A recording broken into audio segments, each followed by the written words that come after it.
खुलुमबाय बयनोबो खुलुमनाय जासिहरबाय रायजो राजाफोर आरो आङो एसे लेट जानायनि थाखाय खेमाबो बिबाय मानो होनना बुंबा जोङो दिनै रौता आरो मुदैबारि उदालगुरि जिल्लानिफ्रायसो मोननै मिटिं खालामनानै बाहाय सफैदों आरो हेलिकप्टारा बिरनायाव एसे लेट जादों। दिनैनि बे मेलाव बाहाय दङ दा जोंहा धीरेन बर' बिथाङा एनडिएफबिनि आफादगिरि मोनसे समनि आरो दा इउपिपिएलनि दैदेनगिरि बिथां आरो जोंनिनो निर्मल कुमार ब्रह्म सिडली बियाबनि एमएलए बीना गयारी जोंनि इउपिपिएलनि आइजो गांखंनि सासे दैदेनगिरि लोगोसेयैनो बाव दङ हान्थिगिरि नार्जारी जोंनि इउपिपिएलनिनो मिरु आफादनि मिडिया सेलनि आफादगिरि सिडब्लिउसि मेम्बार कुसुम्बर चौधुरी आरो गुबुन गुबुन दैदेनगिरि बिथांमोन आरो निसिमा बियाबनि सिबिनां रायजो राजाफोर आइ आफा बिदा फंबाय बिब' बिनानावफोर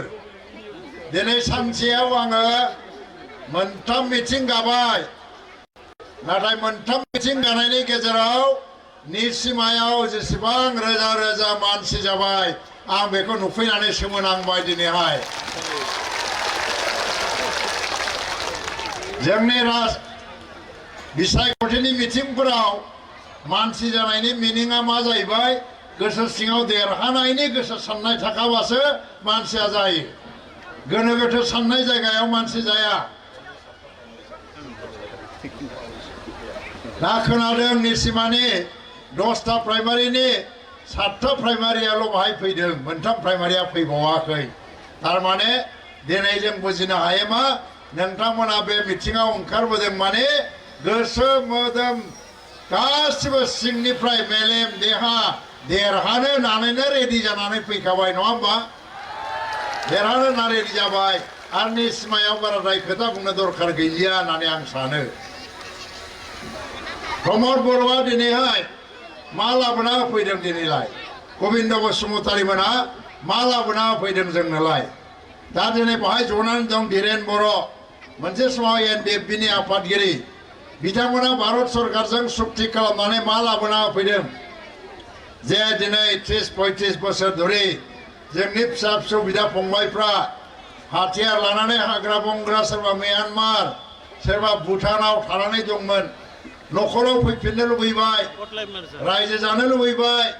बर' हारिनि गांनाय उखैनायखौ सुफुंनायनि थाखाय खामानि मावनो लुबैबाय बेनि थाखाय दिनै भारत सरकारजों सावरायलायनाय जाबाय बे सावरायलायनायाव खालि एनडिएफबिल' थानाय समाव एनडिएफबिखौ खालि नोंसोरल' दङ बर' माहारिनि गुबुन गुबुन आफादफ्रा नोंसोरजों गैया होननानैबो भारत सरकारा बुंदोंमोन नाथाय प्रमद बर'नि दैदेननायाव दुलाराय बर' फरायसा आफादा एनडिएफबिजों लोगो नांनानै गणतान्त्रिक आन्दलनाव ओंखारलांबाय बे जे काजलगाव बिजनियाव राजा लामा जथेहैनायाव हाजार हाजार मानसिफ्रा जे जथेदोंमोन बाहाय थाङाखैमोनबा बयबो थांदों बयबो थांजोबदों लामा जथेनायनि फिनाव मा मोनखो जोङो बर' गोरोबथा मोनबाय 2020 मायथाइयाव बर' गोरोबथा जानानै एनडिएफबिनि केडार्सफ्रा फैनानै दिनैहाय न'आव रायजो जानो हमदों सोरबा बेफार खालामदों सोरबाया पुलिस साख्रि मोनबाय सोरबाया आर्मि मोनबाय सोरबाया बिजनेस खालामबाय सोरबा आबाद मावबाय आरो बिनिफ्राय देरसिन बाथ्राया मा बिमा बिफा एबा बिसि फिसाफोरजों ज' ज' न'खराव रायजो मोनजाबाय दिनै जुदि बिसिनाव सोङो नोंसोर दिनै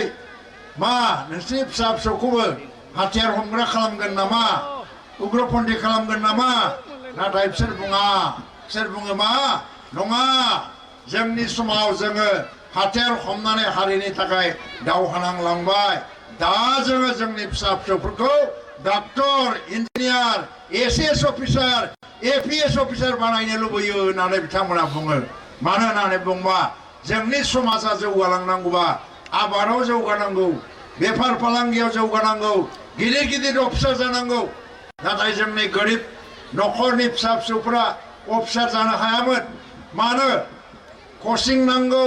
कोचिं लानो थाखाय 2 लाख टाका नांगौ बोसोराव 2 लाख टाकाखौ गरिब नखरा बबाव होनो प्रमद बर'आ बेखायनो मा खालामबाय दा गावनि गभर्नमेन्टनि दिनाव बड'फा सुपार 50 मिशन खालामनानै गरिब नखरनि मेधाबी मेलेम गोनां फरायसाफोरखौ बिना मुलिया थाखा फैसा नाङालासेनो दिल्लीयाव कोचिं होनायनि बेबस्था खालामबाय बिसोरखौ एपीएस खालामनो एसएस अफिसार खालामनो बिनि रिजाल्टआ मा जादों थांनाय बोसोरनैयाव बोसोरफ्रामबो जोंनि बिटिआर ओनसोलनिफ्राय जोंनि फिसा फिसौफ्रा साब्रै साबा एसएस अफिसार ओंखारदों एपीएस अफिसार ओंखारदों सानथ्र'हायै डाक्टर ओंखारगासिनो दं इन्जिनियार ओंखारगासिनो दङ क'क्राझार मेडिकेल कलेजाव आङो बे मेडिकेल कलेजनि गभर्निं बडिनि प्रेसिडेन्ट बे प्रेसिडेन्ट हिसाबै आं नुयो मा बोसोराव 100 जन छात्रफ्रा एडमिशन लायो प्रथम बोसोराव जोंनि बिटिआर ओनसोलनिफ्राय 2 बा 3ल' एडमिशन लायोमोन नाथाय नैथि बोसोर थामथि बोसोराव साब्रै साबा 6-7 जन बारायलांगासिनो दं सारा आसामाव गोबां मेडिकेल कलेजाव दिनै बिटिआर ओनसोलनिफ्रायबो गोबां डाक्टर इन्जिनियार फरायनो हमदों बे सोरनि थाखाय जाखो मोनसे मोजां आसनि कोचिं सेन्टार बेंकआव साख्रि मावनो थाखाय कोचिं रेलाव साख्रि मावनो थाखाय कोचिं इन्जिनियार डाक्टर जानो थाखाय कोचिं बेखौ बिना मुलिया प्रमद बर' सरकारा खालामना होनायनि थाखाय जोंनि मेधाबी छात्र छात्रीफ्रा दिनैहाय डाक्टर जानो मोनबाय एसएस जानो मोनबाय एपीएस अफिसार जानो मोनबाय बे मोजां खामानि नंगौना नङा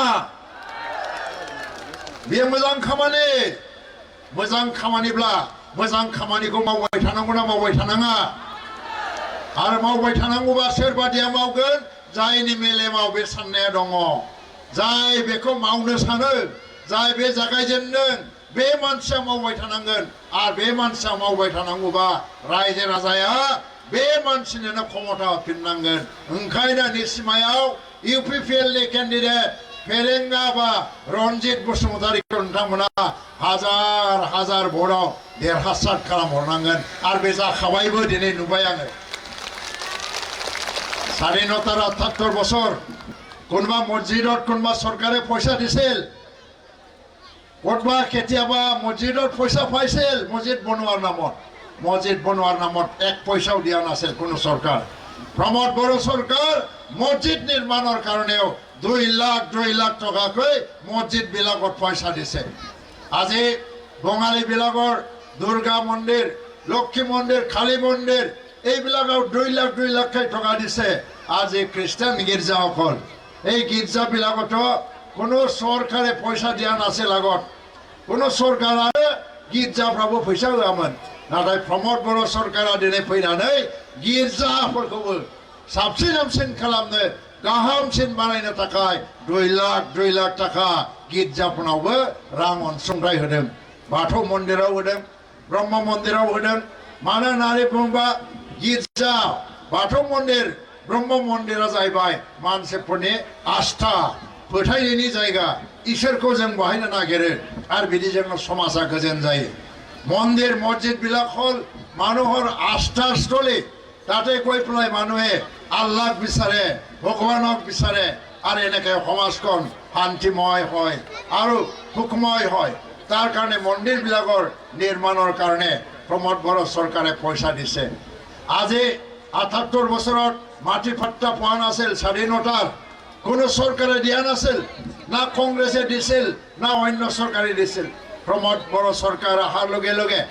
हाग्रामा महिलारिये 70 बছর शासन कर मात्र 9000 परियालक माटी पाट्टा दिसे प्रमोद बड़ोए 4.5 बছর शासन करार पिछते किमान जनक माटी दिले 3.5 लाख 3,35,000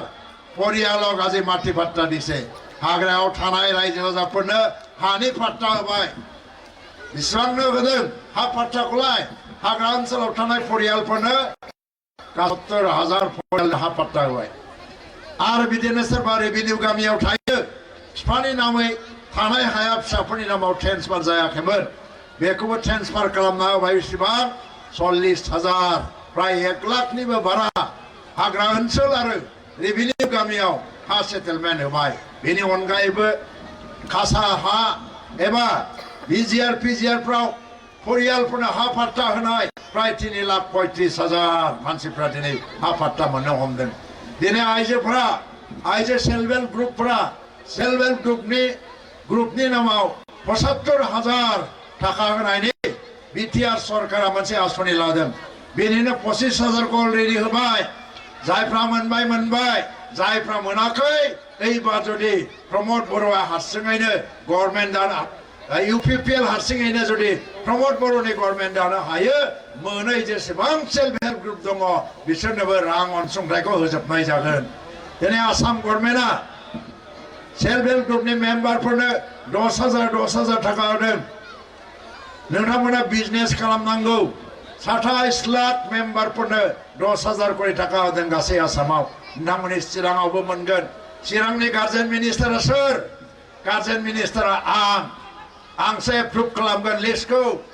सेल्फ हेल्प ग्रुपनि मेम्बारफोरनो 10,000 होनायनि लिस्टखौबो जोंसो एप्रुभ खालामदों अरुणोदय मोननो थांदों 1250 थाखा सोर मोनगोन सोर मोना बिनि लिस्टखौबो जोंसो एप्रुभ खालामगोन निर्मल कुमार ब्रह्मआ एमएलए हिसाबै एप्रुभ खालामगोन गुबुना सोरबा बहाय दिसपुरनिफ्राय सोरबा मन्थ्रिया फैनानै बे लिस्टखौ एप्रुभ खालामफैनो हाया जोंसो खालामगोन बे हिसाबैनो नोंथांमोननो बेखौ जोङो होगोन अरुणोदय দিব আমি এপ্ৰুভ কৰিম আৰু আত্মসহায়ক গোটৰ মেম্বাৰসকলক 10,000 যে টকা দিব তাৰ লিষ্ট আমি এপ্ৰুভ কৰিম কোনোবা দিছপুৰ দিল্লীৰ পৰা আহি পেলাই এই লিষ্টটো এপ্ৰুভ কৰিব নোৱাৰে আমিয়ে কৰিম আপোনালোকক আমিয়ে দিম এই কাৰণে আজি শান্তি আহিছে কি জাতি জনগোষ্ঠীৰ মাজত কোনো সংঘাত নাই সংঘৰ্ষ নাই বড় মুছলমান একেখন বজাৰত বজাৰ খাই আছে একেখন স্কুল পঢ়ি আছে আমাৰ ল'ৰা ছোৱালীবিলাকে ৰাতি 12টা 1টালৈকে আপোনালোকে অহা যোৱা কৰিব পাৰে সেই পৰিৱেশ আজি 5 বছৰ আগত নাছিল আগ্ৰামা মহিলাৰীৰ শাসন কালত সত্য হিংসা ভাই ককায়ৰ মাজত সত্য হিংসা জাতি জনগোষ্ঠীৰ মাজত জাতিগত সংঘৰ্ষ কিমান বাৰ হিচাপ নাই কিমান বাৰ হ'ল হিচাপ নাই মই আগ্ৰামা মহিলাৰীক দুখী বুলি কোৱা নাই কিন্তু আগ্ৰামা মহিলাৰীয়ে আমাৰ মুৰব্বী আমাৰ শাসক আছিল তেওঁৰ দায়িত্ব আছিলে এই সংঘৰ্ষবিলাক নিয়ন্ত্ৰণ কৰিব লাগিছিল তেওঁৰ দায়িত্ব আছিল এই সংঘৰ্ষবিলাক হোৱাৰ পিছত আমাৰ মাজত এটা শান্তিময় পৰিৱেশ আনিবৰ কাৰণে কাম কৰিব লাগিছিল তেওঁৰ দায়িত্ব আছিল এনডিএফবিৰ শান্তিশালী চনাত সহায় কৰি পেলাই যেনেকৈ হ'লেও এনডিএফবিৰ সমস্যা সমাধান কৰিব লাগিছিল আগ্ৰামা মহিলাৰী এইটো কৰা নাছিল এইটো নকৰাৰ কাৰণে 2020 চনত এই ক্ষমতাৰ পৰা কাদিচ্যুত হৈ পেলাই আজি ক্ষমতাৰ বাহিৰত থাকিব লগা হ'ল ৰাইজে ৰাজাফোৰ দিनै नोंथांमोननि माखासे जेंनाफोर दं आंहाबो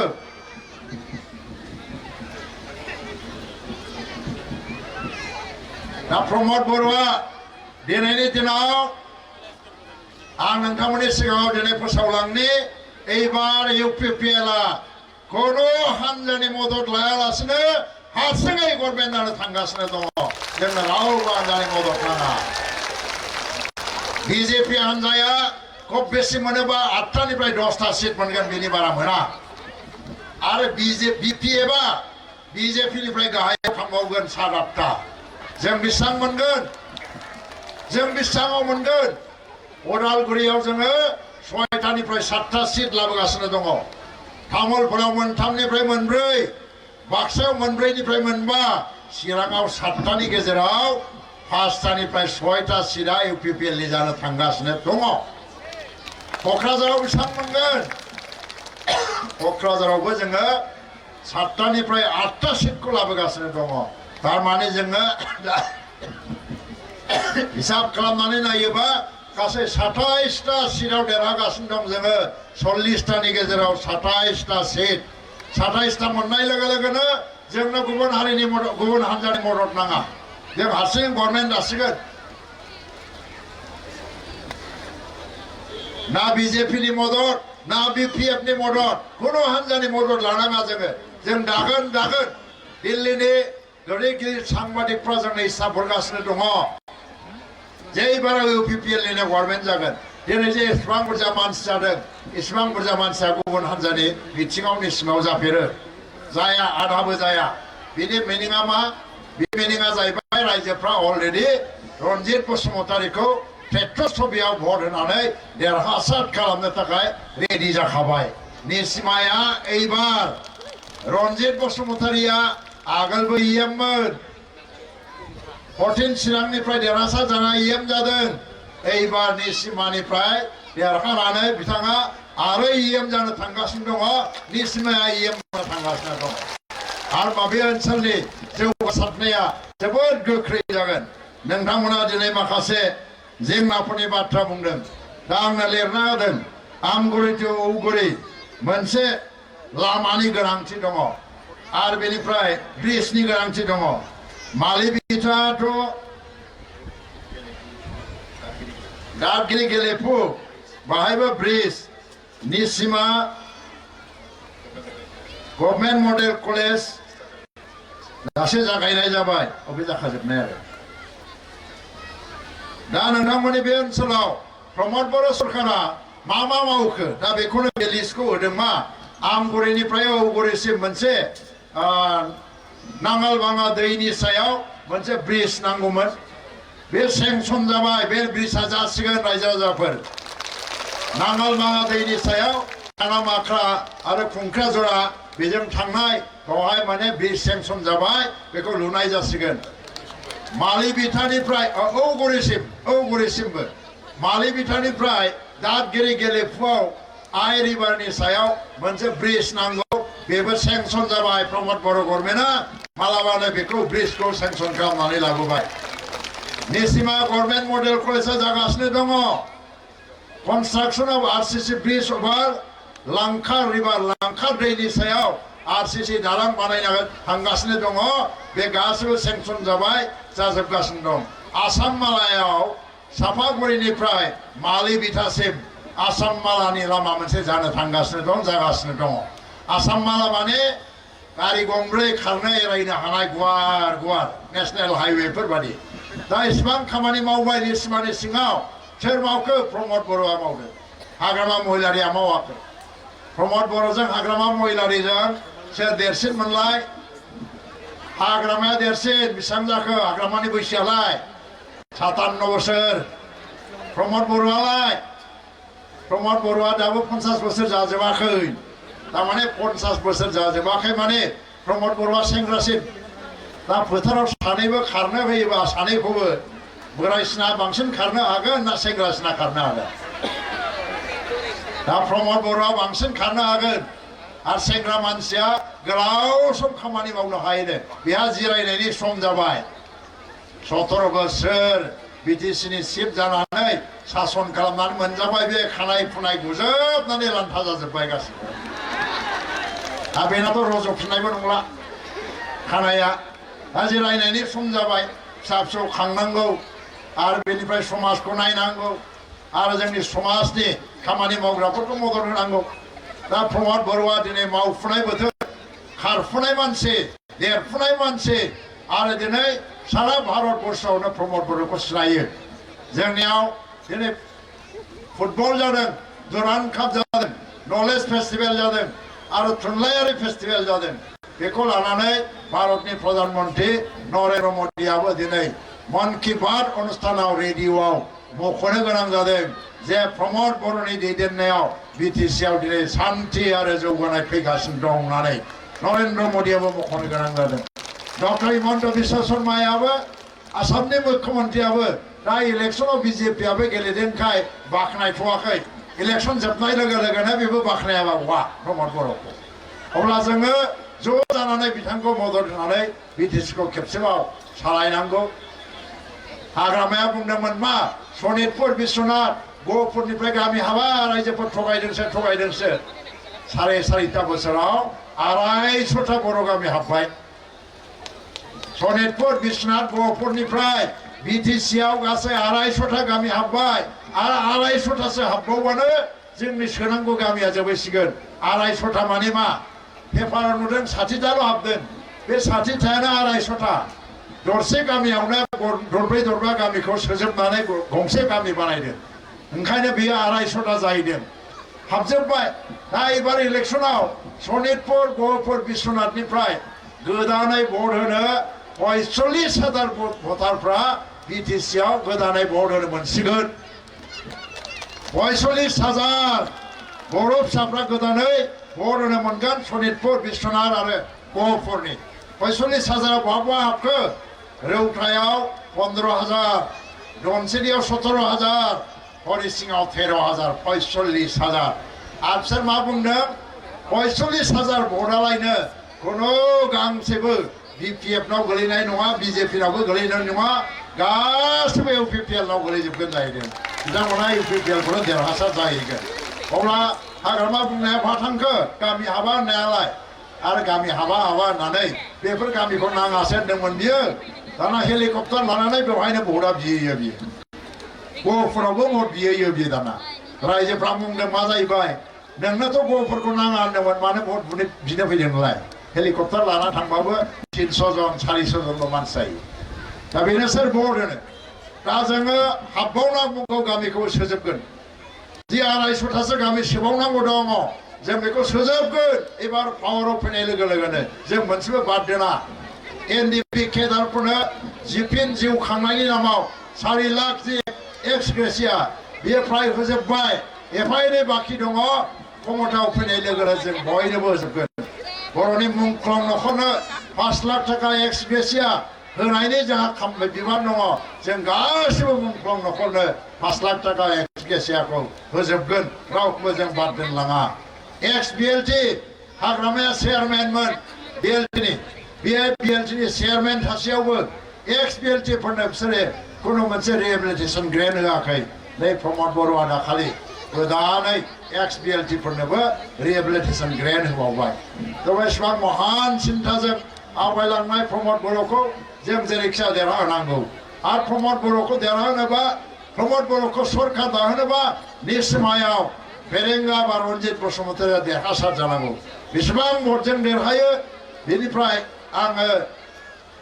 बे हिसाबखौ नोंथांमोनानो थिग खालामनांगोन नाथाय देरहासार खालामनानै जों गोदानै आरोबाव UPPLनि 5 बोसोर हारसिङै दानाय गभर्नमेन्ट जोङो लाबोनो थांगासिनो दं बेखौ लाबोनायाव नोंथांमोना गासिबो मदद होजोबनांगौ दा आं इसेबां गोलाव लेक्सार होला खारन हेलिकप्टारजों बेरायबा हेलिकप्टारनि टाइमजोंसो खारनांगौ जायो 4:15 उरायगोन बेयो जों जुदि गाखोहैयाबा जोंखौ गारनानै थांगोन बेहा क'क्राझाराव थांनानै आरो गुवाहाटीयाव थांफिननांगौ ओंखायनो बे समखौ लानानै आं जिखिनि बुंनांगौ गुसुङै बुंबाय नोंथांमोना रेडि ना निसिमा रेडि निसिमा रेडि निसिमा रेडि देरहागोन ना देरहागोन देरहागोन जय UPPLनि जय UPPLनि जय UPPLनि जय प्रमद बर' जिन्दाबाद जिन्दाबाद जिन्दाबाद प्रमद बर' जिन्दाबाद जिन्दाबाद जिन्दाबाद फेरेंगा बसुमतारि जिन्दाबाद जिन्दाबाद जिन्दाबाद रन्जित बसुमतारि जिन्दाबाद जिन्दाबाद जिन्दाबाद ट्रेक्टर छबियाव भट हो भोट हो भोट हो ट्रेक्टर छबियाव भट दियो भोट हो भोट हो ट्रेक्टर छबियाव भट हो भोट हो भोट हो ट्रेक्टर छबियाव भट दियो भोट दियो भोट दियो जय निसिमानि जय जय निसिमानि जय निसिमानि गोजोनथोंसै